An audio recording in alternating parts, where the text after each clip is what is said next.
This podcast does not provide medical nor legal advice. Please listen to the complete disclosure at the end of the recording. Hello, everybody, and welcome to Everyone Dies, the podcast where we talk about serious illness, dying, death, and bereavement. This is your happy place. Well, probably not, but you need to be here. I'm Marianne Matzo, a nurse practitioner, and I use my experience from working as a nurse for 45 years to help answer your questions about what happens at the end of life. And I'm Charlie Navarrete, an actor in New York City, and here to offer an every-person viewpoint to our podcast.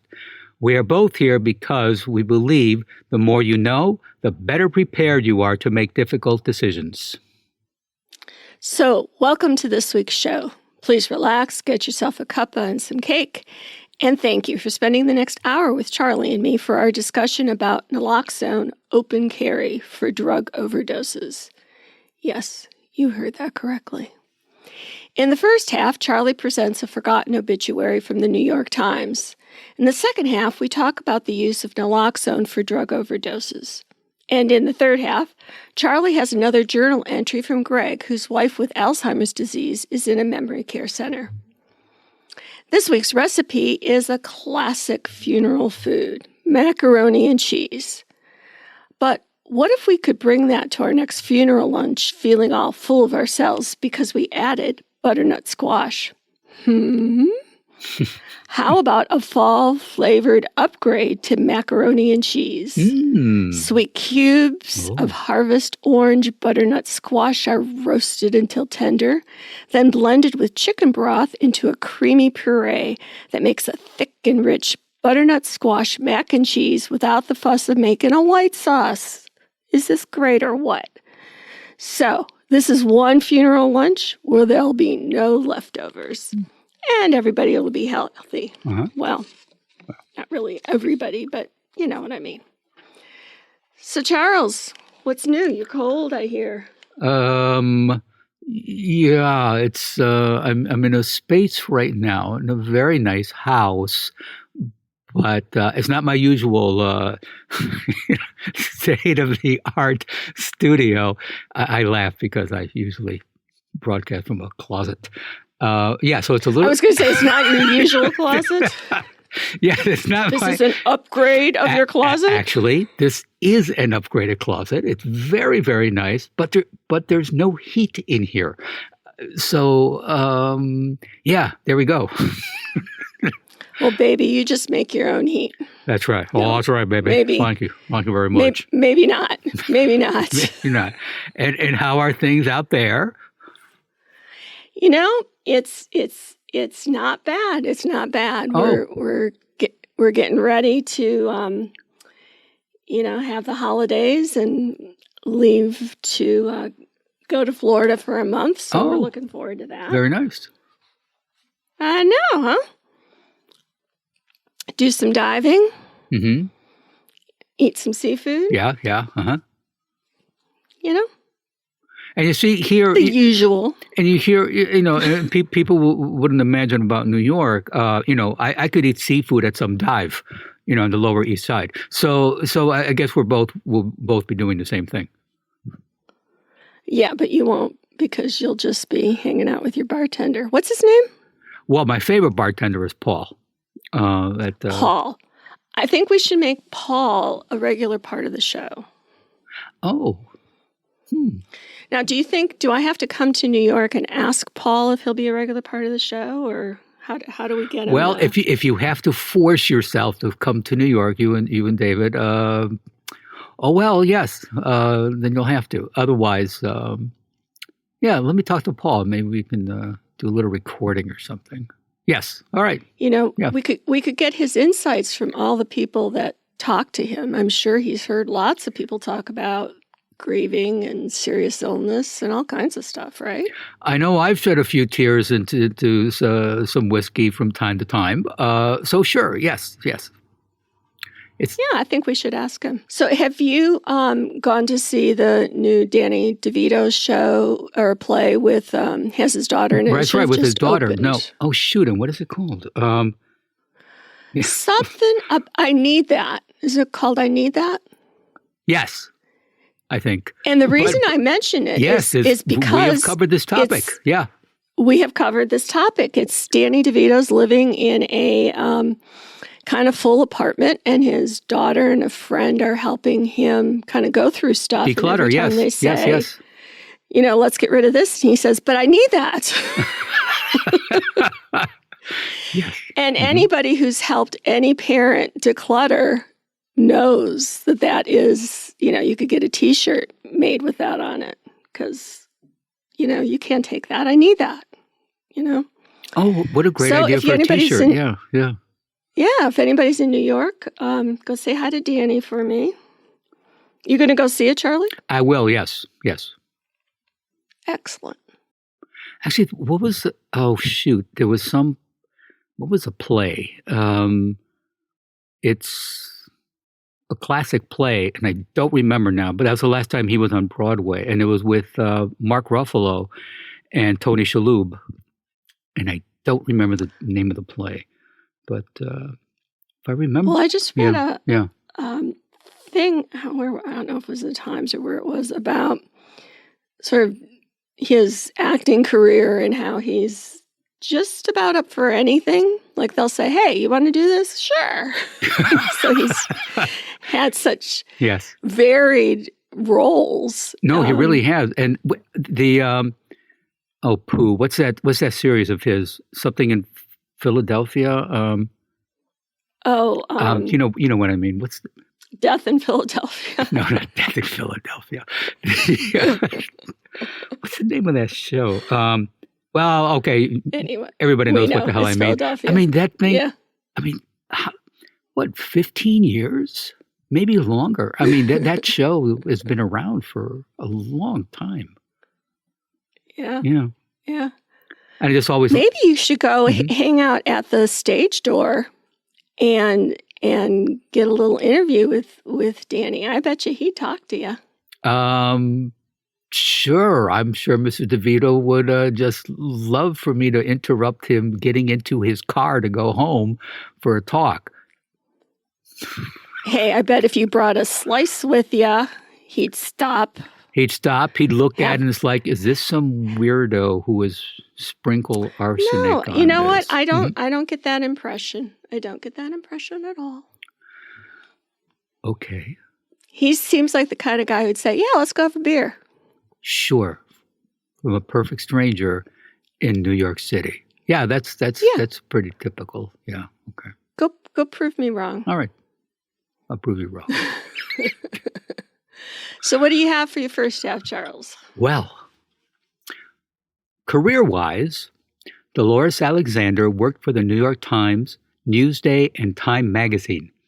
She was executive director of the National Organization for Women, working alongside its president and co-founder, Betty Friedan. And she was a founder of the organization Women Against Pornography. But she was perhaps best known for opening one of the first feminist restaurants in the United States, Mother Courage, with Jill Ward, her girlfriend at the time. It was important at a time when women, feminists, were being attacked, that we had a place where we could get together. Lucy Commissar, a freelance journalist, said in an interview, guys would go to a pub or a men's club and hang out, but women didn't have anything like that. This was a women's club. It was important because it was our place. Alexander described her father as authoritarian and highly traditional. He really wanted me to stay at home, have kids, and live next door, she said. But she yearned to go to college. She saved enough money for tuition and enrolled at New York University. In her senior year, Ms. Alexander asked to join the staff at the New York Times. She was told by the city editor that it would cause a revolution in the newsroom if he hired a girl for the job. In 1961, she graduated with a Bachelor of Arts degree in language and literature and was hired as a reporter at the Newark Evening News. But she found that women writers weren't given much support. In 1969, Ms. Alexander called Betty Friedan, author of the landmark feminist book, The Feminine Mystique, and joined the National Organization for Women, NOW, and became the group's first executive director. One subject about which they disagreed was the visibility of lesbians. Feminist organizations were often dismissed based on the stigmatization of lesbianism. Friedan and others tried to distance Now from that image. A year later, Alexander and her partner Jill, while driving to their home on Long Island, were hungry, but at 4 a.m. couldn't find a place to eat. Jill told Dolores that she had an idea for a business, a feminist restaurant. Their restaurant was called Mother Courage, in honor of the female protagonist of Bertolt Brecht's play of the same name that opened in Manhattan's meatpacking district. It became a hub in the 1970s for women's liberation groups who would gather in its dining room after feminist protest marches and legislative victories, or even on an average day just to have a meal. Mother Courage closed in 1977, and Alexander and Ward ended their relationship. In the 1980s, Alexander became one of the founders of and national coordinator for the organization Women Against Pornography. Dolores Alexander died in Palm Harbor, Florida, of pulmonary obstruction and congenital heart disease. She was 76. Her papers from her time at Now are held at Harvard University, and her other correspondence, writings, and documents are held at Smith College. So, she sounds like an interesting lady, huh? Yeah. And again, at a time when all this was just beginning, where, women wanted to be treated, well, as individuals and not just objects to leer at or dismiss just because they were women. Yeah. Oh, you mean like now? Yes, that still happens. I did not mean to suggest that this is in the past. No, this still happens. But at least now there's more. There are more avenues for people, for especially women, to go. But again, going down those avenues is not an easy thing. So please go to our webpage for this week's recipe of butternut squash mac and cheese and additional resources for this program. Your tax-deductible donations are always welcome so that we can continue to offer you quality programming. Thank you in advance for making your donation at www.everyonedies.org. That's every, the number one, dies.org. Marianne? Thank you, Charlie. I don't know if you know, but you probably do, that drug overdose deaths reached another record level in the United States this spring. Data from the U.S. Centers for Disease Control and Prevention show, as 2023 is on track to be another devastating year among the drug epidemic. More than 111,000 people died from a drug overdose in the 12-month period that ended in April of 23. But drug overdoses are not the center of my chat with you today. Our focus is on the use of naloxone to save the life of someone who is overdosing, and how people have managed to make even this a political issue. But first, some background. Naloxone, or Narcan, is a medication often referred to as an opioid antagonist, which means that it can reverse and block the toxic effects of opioids. It's used to rapidly counter the life-threatening effects of an opioid overdose, including the drugs morphine, oxycodone, fentanyl, and heroin overdoses. Naloxone is administered when an individual is showing signs of an opioid overdose. Medication is available in a variety of forms, including a spray that you put up your nose, or through injections to the muscle, or it can be given under the skin or intravenously. Naloxone has been approved by the Food and Drug Administration and used for more than 40 years by emergency medical services. Now, it can be hard to tell if someone is just really high or if they're overdosing. So if someone's really high, what you'll see is that their pupils will contract and appear to be really small. Their muscles are slack and droopy. They might nod out even while talking to you. They scratch a lot due to itchy skin. The speech can be slurred. And they may be out of it, but they will respond to outside stimuli like loud noises or a light shake from a concerned friend. If someone is too high, don't leave them alone. Walk them around, keep them awake, and be sure that they're breathing. Not that they're likely to cooperate with you because you're killing their buzz and they don't want to be bothered. If your child comes home too high, I wouldn't want them to go to bed and sleep it off. And I've heard many stories. My kids are out of sort of the teen years, but while they were growing up, I heard stories where, the kid comes home, they're really high or really, really drunk, and the parents say, go to bed, we'll talk about it in the morning. And then they go in to wake the child up in the morning and the child has died. So don't just send them off to bed. If they're making unfamiliar sounds while sleeping, it's worth to try to wake them up. Because sometimes those sounds are the difficulty breathing that people have right before death. And so you might think that they're snoring when in fact they're overdosing. These situations are a missed opportunity to intervene and save a life. And like I said, I've heard far too many stories about this. Now, the signs of an overdose are different than the signs of someone who's high. Somebody's having, in an overdose situation, there'll be a loss of consciousness. They're unresponsive to outside stimulus. Something in the ICU that we do is we'll do a sternal rub and rub right on the middle of their chest, and that hurts really badly. And somebody who's responsive will respond to that because it hurts so badly. Somebody who's overdosing won't respond to that. Now, they can be awake but unable to talk. The breathing is very slow and shallow, erratic, or it's stopped completely. For lighter-skinned people, the skin tone turns a bluish purple. For darker-skinned people, it turns grayish or ashen. You'll hear choking sounds or a snore-like gurgling, like a death rattle. Vomiting, the body is very limp. The face is very pale or clammy, and clammy is like that kind of cold sweat feeling when you touch them. Fingernails and lips turn blue or purplish black, and their pulse or their heartbeat is slow, erratic, or not there at all.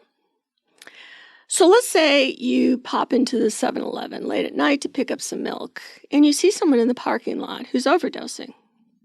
After you call 911 and you're waiting for emergency response, is there anything you can do for this person who's on the brink of death?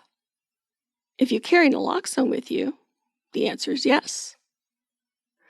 But deciding to carry this drug has been weighed down with issues that include safety and liability, stigma and bias regarding substance use disorder, and public perception. So let's tease this apart. Regarding liability, since 2017, in response to the alarming rise in opioid overdose mortality rates nationwide, every state, except Kansas and Wyoming, has enacted statutes that provide criminal and civil liability protections to both first responders and laypersons who administer naloxone. So if you're worried that you're going to get sued, unless you're in Kansas or Wyoming, there are state statutes on the books that prevent any criminal, meaning you can't go to jail, or civil, meaning you can't get sued, for carrying and administering naloxone. There's often another concern about carrying and administering naloxone, and that's the physical safety of people in the community in the vicinity of the overdose situation. It's important to note that naloxone itself does not cause violence. Rather, if someone is dependent on opioids, including chronic pain medication, they will be very uncomfortable when revived by naloxone. And, I work in hospice and palliative care, so I've since sort of they've started distributing naloxone, they've included a naloxone order for hospice patients. And people who work, with the dying are like, no, you don't want to give somebody who's at the end of life naloxone, because if you have a family member who's sort of panicking because mom or dad is, having gurgling breathing and not breathing, and they give the naloxone, what they're going to do is it's going to, all the pain medicine that person has in their body, it kind of like wipes it out so that they come to, but they're in incredible pain. You do not want to give somebody who's at the end of life naloxone. Not the topic of our talk today, but just to be clear, we're talking about a different group of people. So naloxone is going to reverse the effect of the opiate, causing intense discomfort and withdrawal symptoms that can sometimes result in physical reactions that could include violent outbursts. Naloxone ruins their high and can make them violently ill, which is a deterrent in itself. Naloxone starts to wear off shortly after it's administered and is gone entirely after 90 minutes, leaving behind opioid withdrawal that is so brutal it leaves users dope sick. So it's important to call 911 for support. Be aware of your surroundings before you use the naloxone. When naloxone is used, it's advised by the Harm Reduction Coalition to explain to the individual that the uncomfortable symptoms are temporary, will only last a short time, to reduce the risk of violent behavior. So when you give the drug, they're going to be like, oh, everything hurts, everything's awful, and, it's a panicky feeling. And one of the jobs is to say, this is temporary. You weren't breathing. You were almost dead, or you were dead. But now you're not. Another reason for hesitation to carry naloxone relates to a misunderstanding of substance use disorder or addiction as a choice or a lifestyle rather than a disease.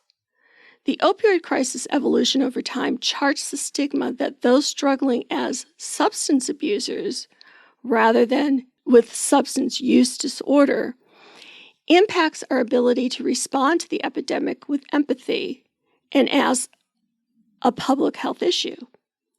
Substance use disorders and other mental health conditions are some of the most stigmatized conditions across the world. Now, we train everybody in a healthcare setting and many members of the community to do CPR, right? We don't say to people who have heart conditions, well, look at the lifestyle you have. You smoke. You're overweight. You don't exercise. You brought this on yourself. I'm not doing CPR on you. We don't say that. We say, this person is almost dead, and I'm going to start CPR until help arrives. Diabetics can go into a diabetic coma. You give them a piece of candy or a piece of gum, and that can help them until help arrives. So we don't stigmatize or marginalize other groups for their diseases. But with substance use disorders, they're stigmatized. And if you go through and, as I was doing the research for talking to you about this, there are some nasty things that people say. It's like, let them overdose, let them die. Who cares? Well, their mother cares, their parents care, their spouses care, their children care. So it's not like, well, this is their punishment for taking drugs.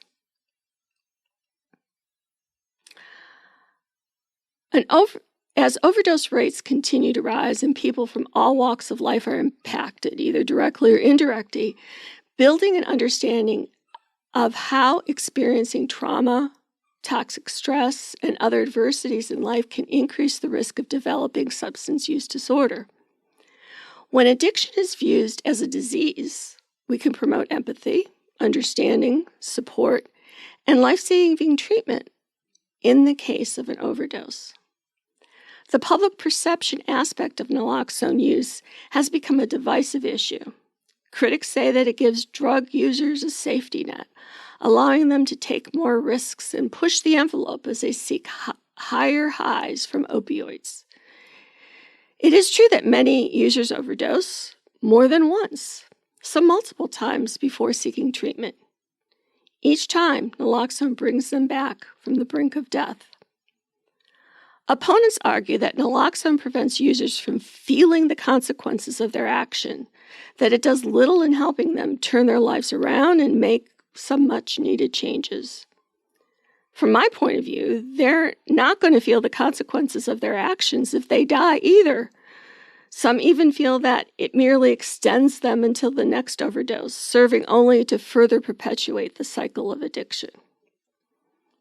Advocates of carrying naloxone feel that naloxone gives people a chance to get into treatment, as well as the opportunity to make changes. They also believe that naloxone ultimately saves lives, and that the nation's death toll from heroin and prescription opioids would be significantly higher without that. Also, there's no evidence indicating naloxone increases the use of opioids. So, what's the harm in using it? Many of the overdoses are a result of street drugs being laced with fentanyl by drug dealers who want to bulk up their product to make more money.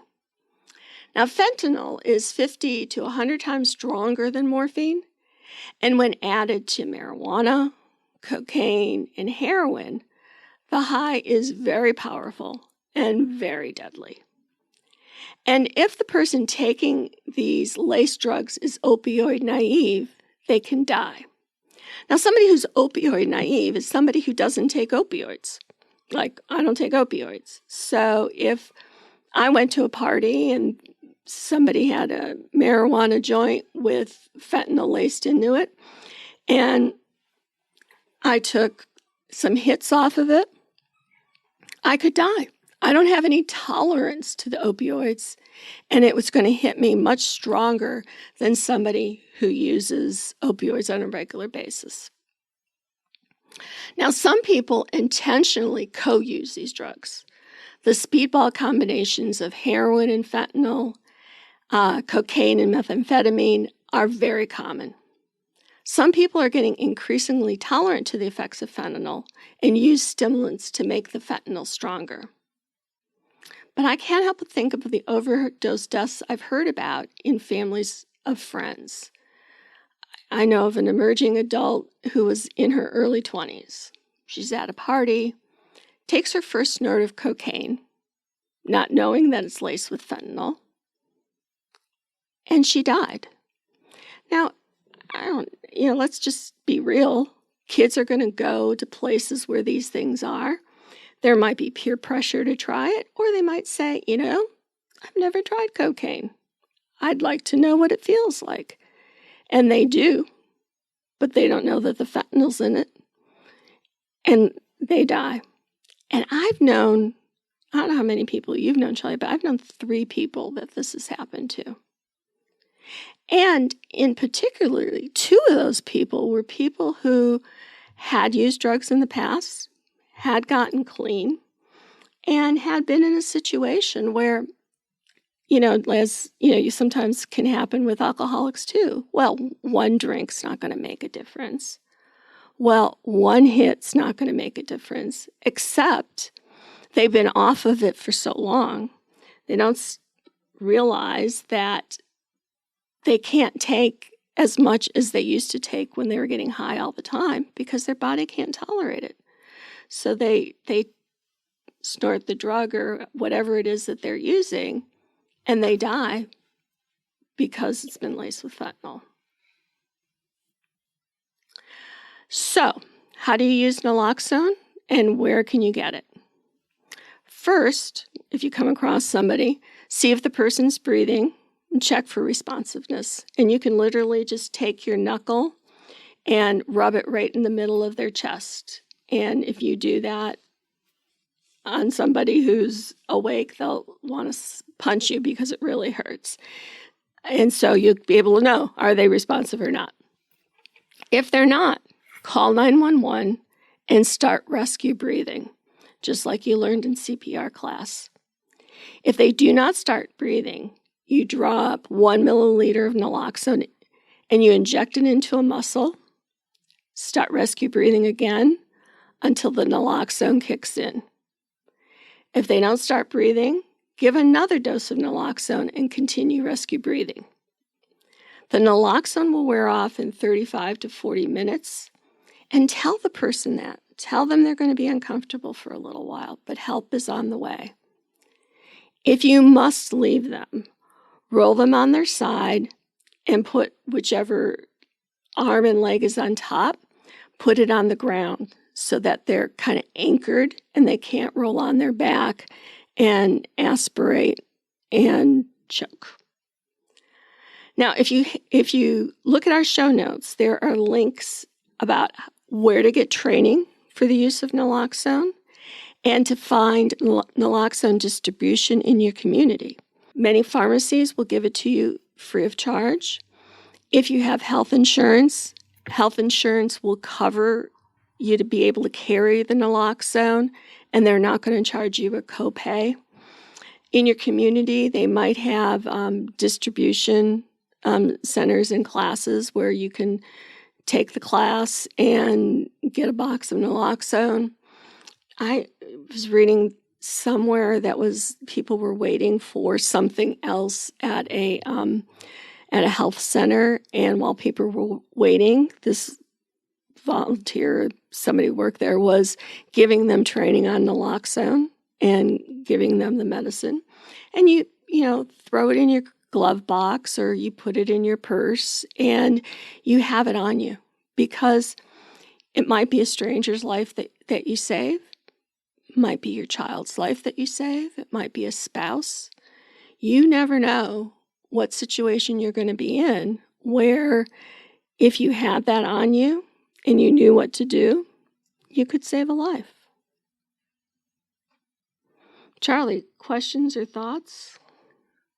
I don't. Geez, Marianne.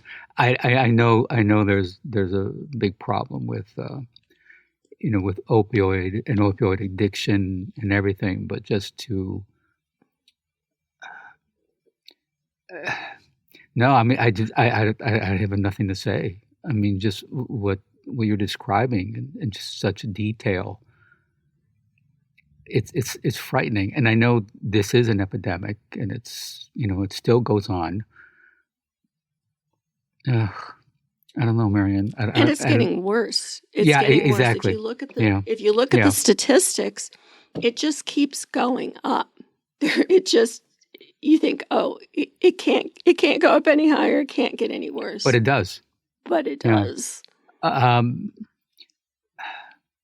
Yeah, and I mean, and the thought, well, we have to look at the culture and society, what's happening with our society. Yeah, all that's good, but yeah,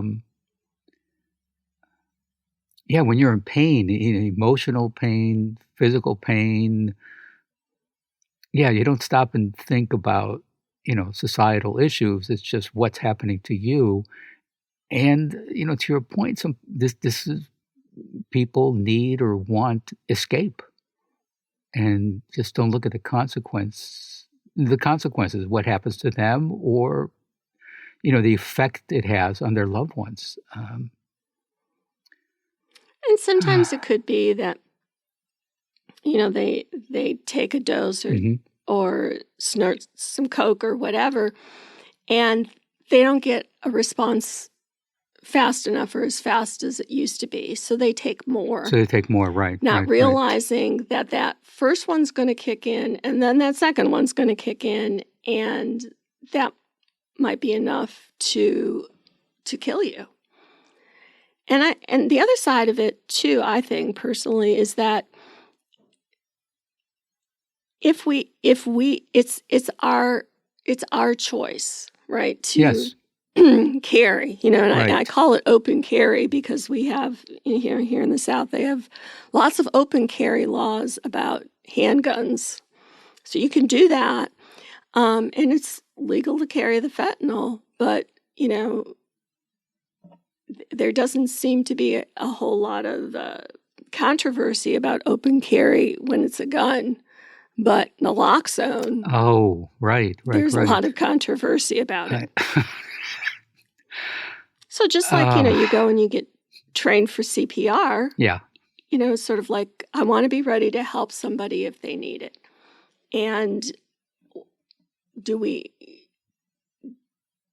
really need to be distinguishing between what's wrong with the person in terms of the help that we're willing to give? Did you see a series called Dope Sick? It was from last year. Yes. Yeah. Yes. Yeah. I mean, just to your point, if you folks haven't seen it, I think it was on Hulu. Michael Keaton plays a doctor who just, starts out well. He wants to help people, and eventually he becomes an addict himself.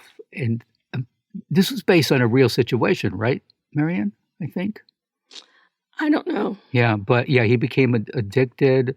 I think he lost his license. I think eventually, I mean, years later, he got it back, to practice medicine. But, just, average folks, and just things are so bad, this is what they resort to. And other times, yes, you are in pain and you need something, but, to your point where you're saying, then you just want more. You don't want to feel any pain, and you just keep going until it's out of control. Or you become tolerant to right. the opioids. Yes. Opioids have, this quality about them that you become tolerant. But alcohol too, you become tolerant. Somebody who drinks all the time could have 4 martinis and walk a straight line home. I don't drink, not for any other reason other than I prefer to eat. Yeah. than drink them. No, it's the truth. If I go out, I'd rather have a roll and butter than a mixed drink. So that's just my value system. So if you give me a martini, honest to God, I had like 2 sips of martini and I put my head back and fell asleep. I was gone. I have no tolerance for alcohol, but if I did it all the time, I would develop a tolerance. So I could drink 2, 3, or 4, however many. So it's the same thing with the opioids. You maybe get on opioids for a chronic pain issue or whatever, and you still have the pain, but now it takes 2 pills instead of the 1 pill. And then it's 3 pills. And the pain, it's this cycle that is very difficult to get out of and really needs professional treatment. Yeah. Are you going to go do the training and carry naloxone around with you? I will now. Yes, I just never, which is, I guess, stupid of me, because it doesn't affect me. And as far as I know, I don't know anyone who's affected by this. I just don't think about it. But I will now. And yes, I will. Yeah. And the training is very easy. They have them online. They have them in person. I did the training, and then you fill out a form, and they'll mail it to you. Or like I said, you can ask at your CVS or Walgreens or wherever you get your other kinds of drugs, because they might have a distribution. And there's a link in the show notes that you can find out what's the scoop in your state and where you go. Great. So it's really easy. You put in your state and it'll give you all the info you need. Cool. Okay. So next, folks, in our third half, We have not heard from Greg in a while, but his wife, living with Alzheimer's disease, is now receiving hospice support. Greg recently wrote this piece, which he calls Dementia Eyes. If you are around people who are suffering from dementia, you can see it in their eyes. I have become quite observant and have seen hundreds of people that are so affected. I could even spot them in public restaurants or walking through a mall. I have spent the last 2 years talking to my wife's peers in 2 different memory care facilities. Keep in mind that I am not a medical doctor or an ophthalmologist or a neurologist or even a member of the professional staff working in a memory care facility. But every day I spend lots of time talking to and looking at people who have dementia. Dementia affects the parts of the brain that processes visual information. This might make it difficult to see and process what you're seeing. As a result, a person with dementia could have healthy eyes but still struggle to see clearly. That makes sense, right? Dementia often occurs alongside eyesight problems, possibly because dementia and vision issues are more common as you age. This can cause additional confusion and upset for the person with dementia. Dementia affects the parts of the brain that process visual information. This might make it difficult to see and process what you're seeing. As a result, a person with dementia could have healthy eyes but still struggle to see clearly. This is just some of the medical lingo for eyesight issues our loved ones may have. There are several good books on the topic if you wish to look further into it. Makes sense, right? But that is not what I am referring to when I say dementia eyes. I'm talking about the blank look, the eyes that seem to be clear, like you can see right through them. My beautiful girlfriend has blue eyes, gorgeous blue eyes, but I can see through them. I am no expert, and as I keep reminding you, but I am an expert on my wife's eyes. I see that same vacant look in the eyes of her peers. I know dementia eyes when I see them, and it is heartbreaking. It's so true. I know. It's like that, what's that saying? The light's on, but nobody's home. Oh, perfect. That's it. I know, and it's usually said as an insult, but here that's it. Just and I love that he refers to his wife as his girlfriend. That's nice. But yeah, just what he said. That her eyes are gorgeous, but he can see through them. Oh well. And with that, please stay tuned for the continuing saga of Everyone Dies, and thank you for listening. This is Charlie Navarrete, and from the great guitarist Jimi Hendrix, I'm the one that's got to die when it's time for me to die. So let me live my life the way I want to. Jimmy died at age 26. And I'm Marianne Matzo, and we'll see you next week. Remember, every day is a gift. This podcast does not provide medical advice. All discussion on this podcast, such as treatments, dosages, outcomes, charts, patient profiles, advice, messages, and any other discussion are for informational purposes only and are not a substitute for professional medical advice or treatment. Always seek the advice of your primary care practitioner or other qualified health providers with any questions that you may have regarding your health.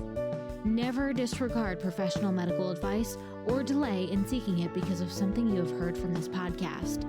If you think you may have a medical emergency, call your doctor or 911 immediately. Everyone Dies does not recommend or endorse any specific tests, practitioners, products, procedures, opinions, or other information that may be mentioned in this podcast. Reliance on any information provided in this podcast by persons appearing on this podcast at the invitation of Everyone Dies or by other members is solely at your own risk.